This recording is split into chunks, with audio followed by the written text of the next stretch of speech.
कारोबारी सत्र और सीधा विदेशी बाजार के संकेत आपको दिखाते हैं। बिकवाली, भारी बिकवाली का दबाव, कह सकते हैं ब्लैक फ्राइडे की यहां पर तैयारी होती हुई दिख रही है, क्योंकि बीती रात अमेरिकी बाजार में बुरी तरह से गिरावट देखने को मिली है। आज एशियाई बाजार की शुरुआत भी कमजोरी के साथ होती हुई दिख रही है। करीब 250 अंकों की बिकवाली एसजीएक्स निफ्टी में 16,456 के लेवल्स पर फिलहाल ट्रेड करता हुआ। यहाँ पर बिकवाली आप देखेंगे कोरिया और जापान के बाजार में भी, निक्केई में भी लाल निशान के साथ ही ट्रेड्स नजर आ रहे हैं। और अगर अमेरिकन मार्केट्स की बात करें, यहां पर यूएस फेड के इंटरेस्ट रेट डिसीजन का जो रिजल्ट निकल कर आया, उसके बाद बाजार ने जितनी तेजी दिखाई थी उतनी ही बिकवाली कल बाजार ने दिखाई। भारी गिरावट के साथ डाउ में हमने कामकाज खत्म होते हुए दिखा। नैस्डैक में भी हमने काफी ज्यादा गिरावट के साथ ही ट्रेड्स देखे, करीब 5% की गिरावट और डाउ 1000 अंक तक लुढ़कता हुआ। चलिए विदेशी बाजार के संकेत और इतनी गिरावट के पीछे की वजह एक बार समझने की कोशिश करते हैं। प्रियंका हमारे साथ जुड़ गई हैं। Priyanka, good morning. ये तो बिल्कुल धुलता हुआ अमेरिकी बाजार तो बुरी तरह पिटते हुए दिखे बीती रात।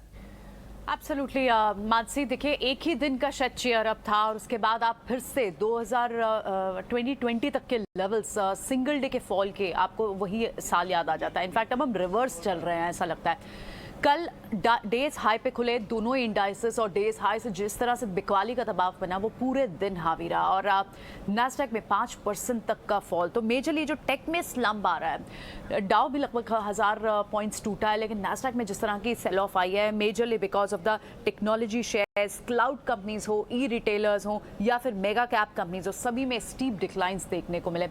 रेट हाइक्स का जो सिलसिला है वो आप कई सारी कंट्रीज में देख रहे हैं मानसी। अब पोलैंड में भी सेंट्रल बैंक ने वहाँ की रेट्स बढ़ाए हैं 75 बीपीएस से, हालांकि वहाँ पर भी एक्सपेक्टेशन ज़्यादा की थी। तो अभी इस वक्त जो बड़े कंसर्न बाजारों को ग्लोबली लग रहा है वो इन्फ्लेशन से फाइट है और उसके चलते वहाँ के सभी कंट्रीज के सेंट्रल बैंक अब रेट हाइक कर रहे हैं और बाजार अब इनको रियलिस्टिकली ले रहा है।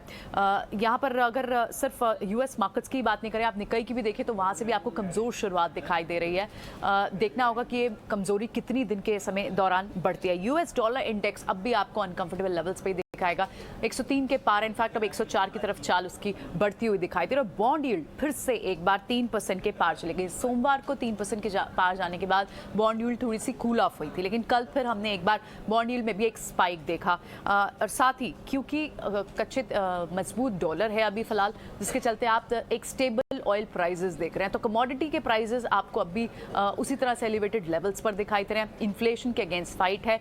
अनएम्प्लॉयमेंट डेटा भी आना है इस हफ्ते यूएस मार्केट से, वहाँ पर हालांकि थोड़ी सी शायद डेटा पॉइंट्स ईज आउट होते हुए दिखाई दें, लेकिन की फैक्टर्स जो वॉच आउट करने वाले हैं वो इंडिकेट कर रहे हैं कि यहाँ पर हम एक वीक स्टार्ट दे सकते हैं इंडियन मार्केट्स के लिए। और आप एसजीएक्स निफ्टी को तो देख रहे हैं 250 पॉइंट से ज़्यादा की गिरावट इस वक्त दिख रही है। बिटकॉइन में भी आपको बहुत तेज कल गिरावट देखने को मिली, 8% से ज़्यादा वीक हुआ है बिटकॉइन, जो एक बड़ा इंडिकेटर रिस्क ऑन एनवायरनमेंट का होता है। तो कंप्लीटली सारे बाजार इस वक्त रिस्क ऑफ एनवायरनमेंट के मोड पे चले गए हैं मानसी।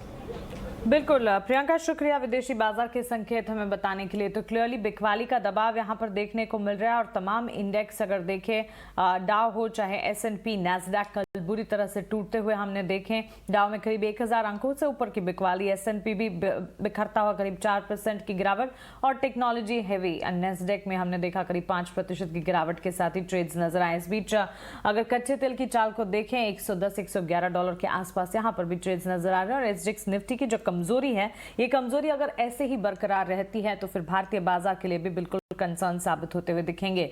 लेकिन चलिए विदेशी बाजार में जो इतनी भारी गिरावट आ रही है, इस पर एक एक्सपर्ट से भी हम बात करेंगे, उनसे भी समझने की कोशिश करेंगे कि आखिरकार इस गिरावट के पीछे की वजह क्या है और इतनी गिरावट जो देखने को मिल रही है, क्या यहां से और ज्यादा गिरावट गहराती दिखेगी या फिर एक बाउंस बैक फिर बाजार देखेगा। लेकिन चलिए